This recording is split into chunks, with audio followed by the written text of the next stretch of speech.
Okay, let's move on to the idea of the rights of indigenous peoples, because we've talked about cultural rights generally, we've talked about human rights more generally, but the United Nations has been particularly engaged in this idea of what can we do for the rights of indigenous peoples. Indigenous peoples often perhaps on the margins of society, not always having the same voice as the predominant cultures. And, China is an interesting example, for example, where there are something like, 69 different ethnic minority groups, but you have the dominant Han Chinese, who are the people who are largely running the country and making decisions at a national level. So these are the sort of issues, really, that the UN Declaration is trying to deal with. So it emphasizes the rights of indigenous peoples and their rights to maintain and strengthen their own institutions, cultures, and traditions, and to pursue their development in keeping with their own needs and aspirations. Now, I think that's really interesting, because if you reflect on our visit to the Hmong village yesterday, there up until recently, those people were living probably quite isolated, up in the mountains, in that forest. They were living very, very closely with nature. But then, in more recent years, they thought, well, we've got all these other tourists. They'd probably seen tourists coming up to the temple that we visited and to the shrines along the way. And they wanted to open up their village. They thought, well, we can show people our culture, our traditions. And I think what we saw yesterday was that they've, yes, welcomed people in, but they've also seen it as a way in which they can improve their own economic and social prosperity by selling the craft goods that they make.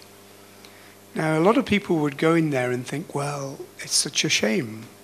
What we've seen here is, this traditional culture whose values have been lost. But I think we have to ask ourselves, well, have they really? And at least those decisions have been made by that group of local people. It was their aspiration to develop it in that way, from what I understand. Is that correct? And so, whilst we might look at it and think, well, I really would like to just go to a very simple society and see how that works, instead what you're seeing there is people taking charge of their own cultural property and using it to their advantage. And it seemed to me that they were doing very well out of it. Yeah?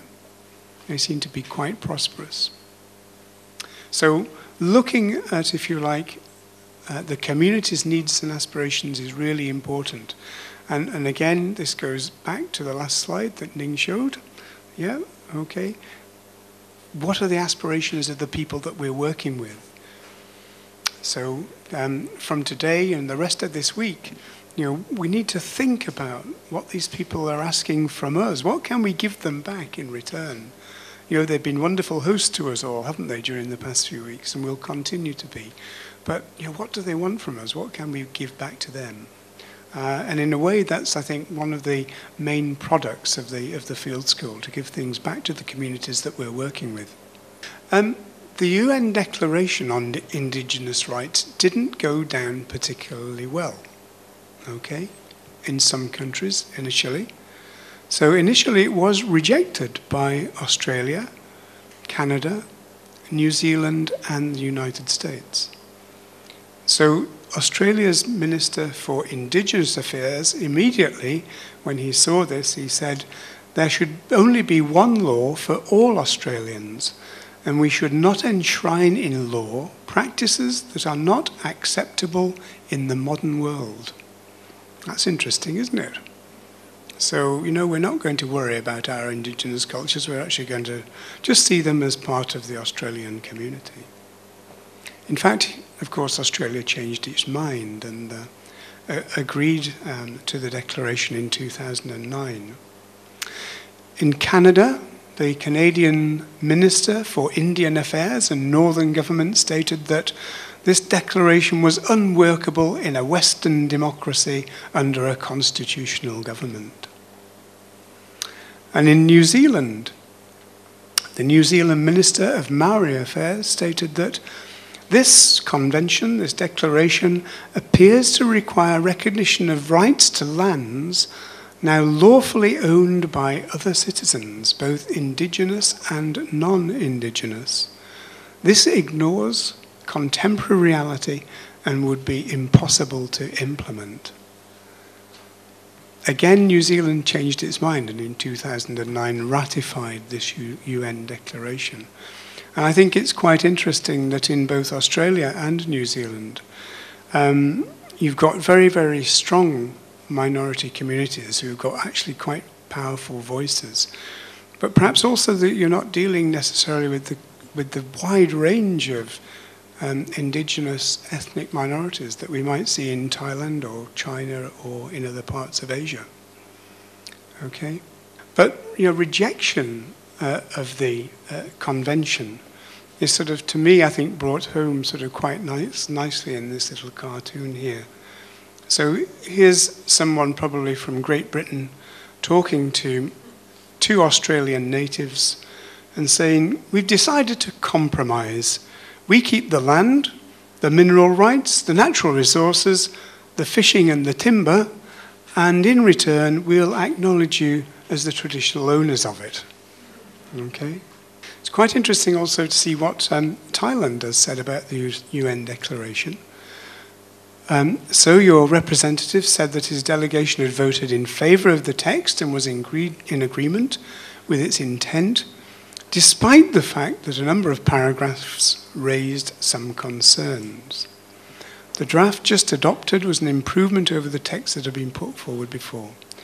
Thailand understood that the articles on self-determination would be interpreted within the framework of the principles set out in the Vienna Declaration, another bit of previous information. Thailand also understood that the declaration did not create any new rights and that any benefits that flowed from the declaration would be based on the laws and constitution of Thailand. So again, this is a bit of a fudge. I don't know if you know this word. Fudge in English, you sort of, well, yes, okay, but. Okay, so we'll accept this declaration, but we'll be very careful about how we work with it and how we implement it. So really quite interesting. So let's come back to this idea of intellectual property rights, because I think they're really interesting in terms of the way that we work in the field school and how you might work when you take all these ideas and knowledge and information back with you to your own museums and when you start working in your own countries. I've referred to IPR, intellectual property rights, previously, but just to repeat what they are, they're exclusive rights over creations of the mind. So artistic works, it's like books and paintings and photos, are subject to copyright that controls their use over a period of time.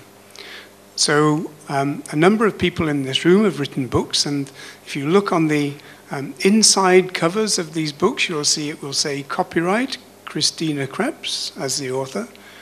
Christina has the rights over what she's written in that book because it is her intellectual property for a period of time.